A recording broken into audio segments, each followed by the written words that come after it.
Assalamualaikum warahmatullahi wabarakatuh. Kembali lagi dengan saya Dr. Muhammad Hasan.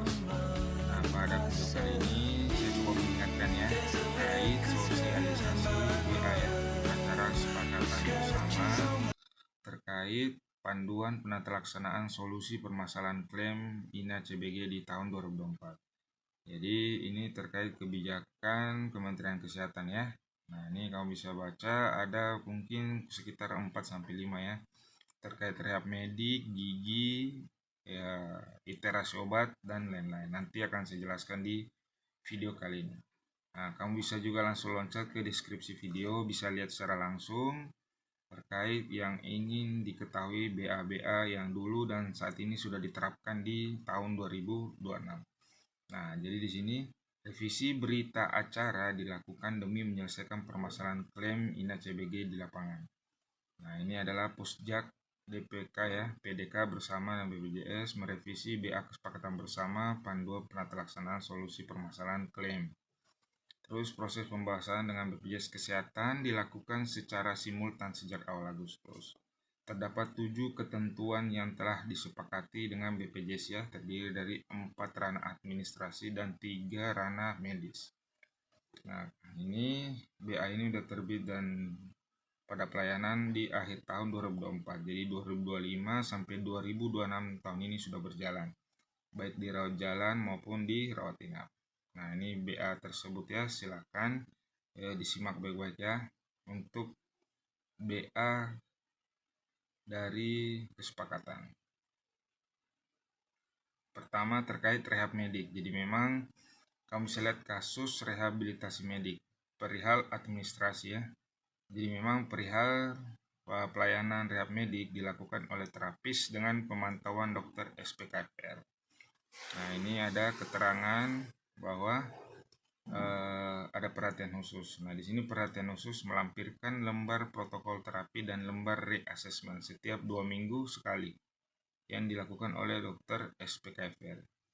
Jadi jika terdapat perubahan protokol terapi pasca reassessment, maka dilampirkan dengan tidak merubah lama rencana terapi awal. Perubahan rencana terapi awal harus disampaikan kepada DPJP.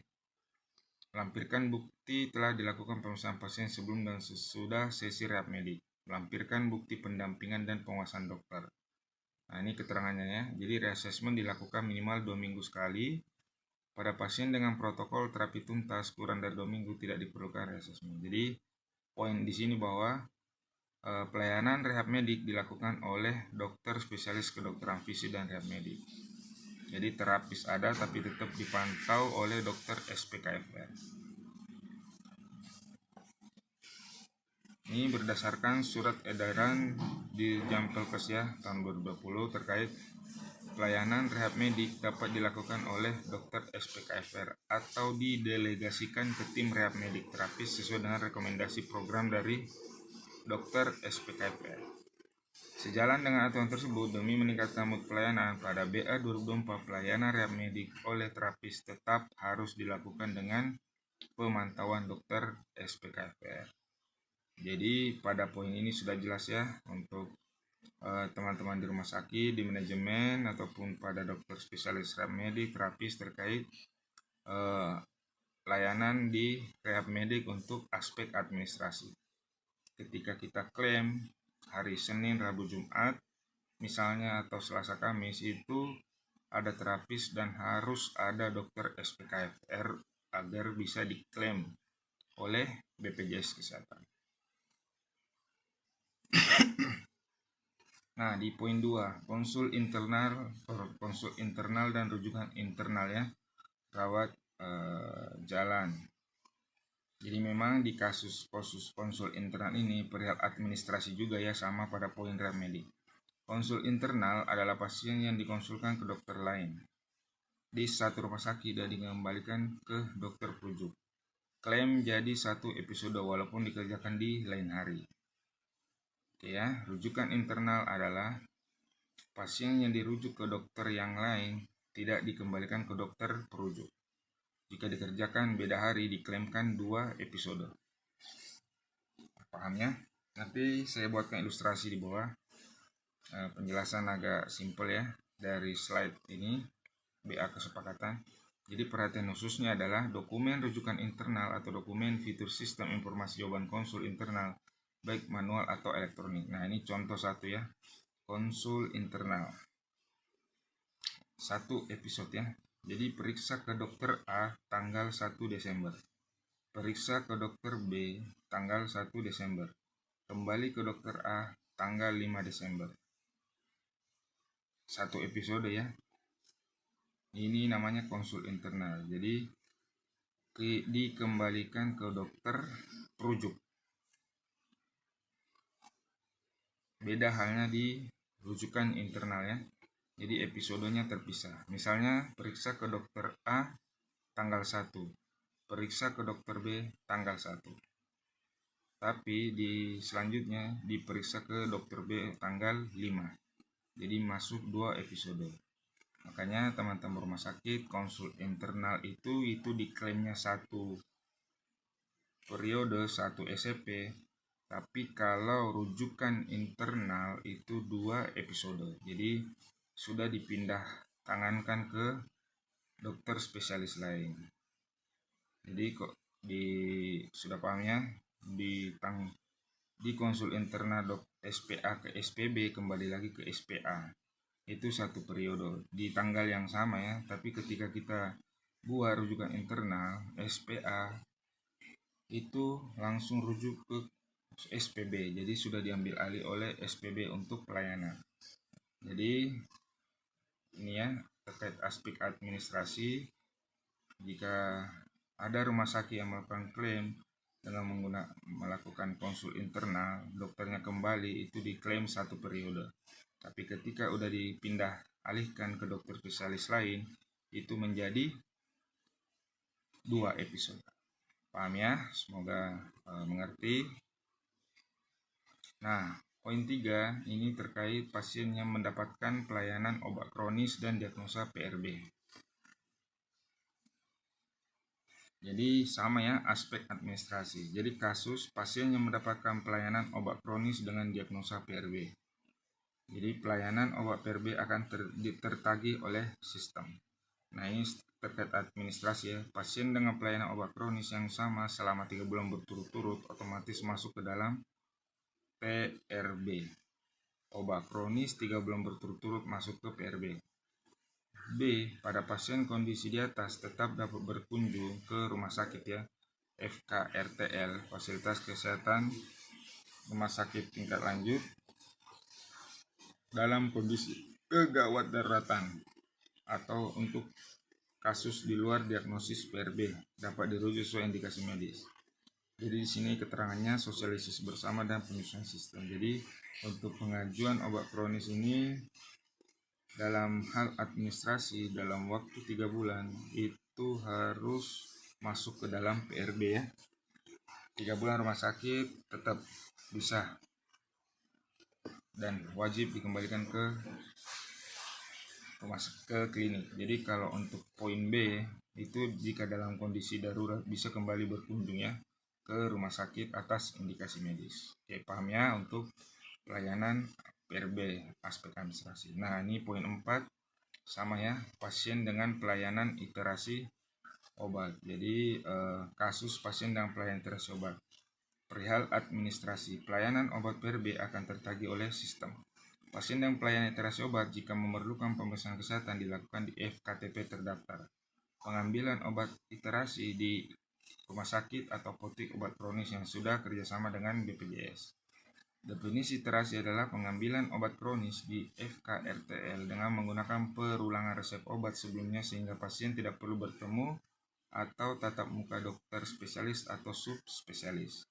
Iterasi dilakukan maksimal 2 kali. Pelayanan obat bulan kedua dan ketiga pasien langsung datang ke rumah sakit yang bekerja sama dengan BPJS. Jadi di awal saja yang datang, tapi masuk bulan kedua dan ketiga itu sudah bisa diiterasi obat tanpa pasien berkunjung ke rumah sakit. Bisa datang ke klinik atau ke apotek ya, dan langsung bisa ke rumah sakit. Nah, ini keterangannya ya, sosialisasi bersama dan punya sistem. Jadi ada 4 aspek administrasi ya, mulai dari iterasi obat, klaim PRB, program rujuk balik, rehab medik, dan konsul internal dan rujuk internal. Oke, cukup ya, ada 4 poin aspek berita acara kesepakatan di tahun 2004. Nah, selanjutnya dari sisi aspek medis kita lanjut ya. Jadi memang di kasus soft tissue tumor memang di perihal medis di sini bahwa kondisi khusus rawat inap memenuhi salah satu dua ini. Deep tumor, yaitu tumor di bawah fasia atau tumor yang menginfiltrasi ukuran lebih dari 4 cm yang meluas ke struktur vital.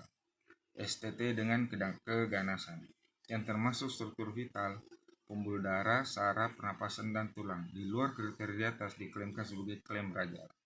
Jadi tumor yang sudah parah yang masuk ke alat struktur vital ya, mau saraf, pembuluh darah, saluran napas, dan tulang, itu bisa diklaimkan di rawat inap. Kecuali tidak memenuhi kriteria di atas, itu akan diklaimkan rawat jalan. Dan ada perhatian khusus kelengkapan dokumen adalah terkait hasil patologi anatomi dan laporan operasi atau eksisi. Nah, ini teman-teman kita harus ketahui bersama ya, dan sebelum terutama ya tim Kesmik pastinya ya, pelayanan medis juga harus tahu, dan saya pun harus tahu dan mereview dan ya belajar kembali ya untuk regulasi terkait BA di tahun 2024, dan mungkin di 2025-6 ini akan dilakukan audit oleh BPJS dan Kemenkes terkait pengajuan klaim STT harus memenuhi kriteria di atas berdasarkan BA di tahun 2024. Oke, lanjut ya di poin 2. Jadi di sini aspek medis IGD rawat inap dengan ketentuan penjaminan IGD. Kasus IGD rawat inap dengan ketentuan penjaminan IGD. Perihal medis fast emergency tidak dijamin. Matriks ketentuan penjamin dan penagihan klaim IGD terlampir. Perhatian khusus sesuai matriks yang terlampir. Jadi maksud di sini adalah berdasarkan PMK nomor 47 tahun 2018 tentang pelayanan kegawat daruratan ya. Jadi ada PMK-nya tentang pelayanan gawat darurat. Pasien yang berkunjung ke fasilitas pelayanan gawat darurat datang dengan tingkat kegawat daruratan. Pasien yang datang dalam kondisi tidak gawat maupun tidak darurat disebut false emergency. Jadi tidak bisa diklaim menggunakan BPJS. Matriks ketentuan penjaminan dan penagihan klaim IGD dibuat berdasarkan regulasi yang sudah berlaku sebelumnya, bukan merupakan matriks baru ya. Jadi matriks dibaca dari atas ke bawah. Nah, nanti akan saya jelaskan di video saya selanjutnya ya untuk kriteria matriks yang dimaksud di video ini. Intinya di sini bahwa IGD rawat inap dengan ketentuan penjaminan IGD itu harus sesuai kriteria matriksnya. Kamu buka di Google sebelumnya agak banyak, silahkan dibaca ya untuk aspek medis ini. Nah, ini contohnya ya. Matriks ketentuan penjaminan dan penagihan klaim IGD. Oke, saya coba jelaskan ya. Ada 8 poin. Pertama, memenuhi salah satu kriteria gawat darurat. Ada yang mengancam nyawa, adanya gangguan jalan napas, penurunan kesadaran, gangguan hemodinamik dan memerlukan tindakan segera. Oke, ini matriks dari atas sampai ke bawah ya. Maksud di BA aspek medis poin 2 tadi. Perawatan IGD di rumah sakit dilakukan sampai tuntas. Telah mendapatkan tata laksana sesuai indikasi medis sampai tuntas. Telah stabil menunggu dirujuk, pelayanan diberikan IGD lebih dari 6 jam, mendapatkan tata laksana rawat inap, memenuhi administrasi rawat inap, memenuhi indikasi medis rawat inap, telah menempati ruang perawatan yang telah mendapatkan visit dari spesialis. Kategori rawat inap sesuai PMK nomor 40 tahun 2022. Jadi kamu lihat aspek regulasinya ya. Semua dijamin rawat inap di poin, kecuali di poin 23 ya. Di sini untuk yang dirujuk ya, telah stabil menunggu dirujuk itu tidak diklaimkan sebagai rawat inap, tapi diklaimkan rawat jalan. Dan di sini yang dirujuk juga sama, diberikan rumah sakit sampai tuntas, tidak bisa diklaimkan rawat inap, tapi diklaimkan boleh rawat jalan, boleh tidak. Oke, paham ya teman-teman, silakan dibaca secara detail di matriks ketentuan penjaminan dan penagihan klaim IGD. Jadi Kamu bisa lihat di keterangan membaca matriks. Matriks dibaca dari atas ke bawah ya. Kasus IGD dijamin sebagai rawat inap apabila memenuhi salah satu kriteria darurat, perawatan IGD yang diberikan sampai tuntas dan tidak dirujuk, diberikan lebih dari 6 jam, memenuhi indikasi rawat inap, telah memenuhi administrasi, menempati ruang perawatan, dan dapat visit dari spesialis. Kasus dijamin sebagai rajal, memenuhi salah satu kriteria gawat darurat, perawatan dilakukan sampai tuntas, baik dirujuk atau tidak. Pelayanan diberikan lebih dari 6 jam. Kasus IGD tidak dijamin apabila memenuhi salah satu kriteria gawat darurat di atas. Jadi tidak bisa dijamin ya apabila tidak memenuhi salah satu kriteria gawat darurat. Oke, paham ya terkait layanan gawat darurat. Nah, ini mungkin poin terakhir ya terkait aspek medis dari sisi regulasi, bahwa untuk kasus odontektomi ya, perihal medisnya adalah segala kriteria pelayanan tindakan odontektomi rojalan dan inap hanya mengacu pada Keputusan Menteri Kesehatan tentang Pedoman Pelayanan Kedokteran Tata Laksana Inpaksi Gigi tahun 2022. Peraturan Menteri Kesehatan Republik Indonesia Nomor 3 tahun 2023 tentang standar tarif pelayanan kesehatan dalam penyelenggaraan program jaminan kesehatan. Nanti saya akan jelaskan juga ya slide ini untuk kasus odontektomi di PNPK Inpaksi Gigi tahun 2002 dan PMK tahun 2023 tentang standar tarif pelayanan kesehatan dalam program jaminan kesehatan. Oke, sekian dan terima kasih teman-teman, semoga bermanfaat ya. Pelayanan medis, direktur pun harus tahu, terutama kesmik ya, kode raja rana harus mengetahui terkait BA kesepakatan di tahun 2024 ini untuk bisa melakukan klaim BPJS sesuai regulasi dan peraturan perundang-undangan yang berlaku. Terima kasih banyak, semoga bermanfaat. Jangan lupa di-share ya. Jadi dari sisi administrasi 4, dari sisi aspek medis 3. Sekian, terima kasih. Silahkan buka biar lebih cepat nanti di deskripsi video sesuai kemauan teman-teman, baik untuk ngecek setiap slide-nya itu penting untuk kita ketahui bersama untuk BA Panduan Penata Laksanaan Solusi Permasalahan Klaim di rumah sakit. Assalamualaikum warahmatullahi wabarakatuh.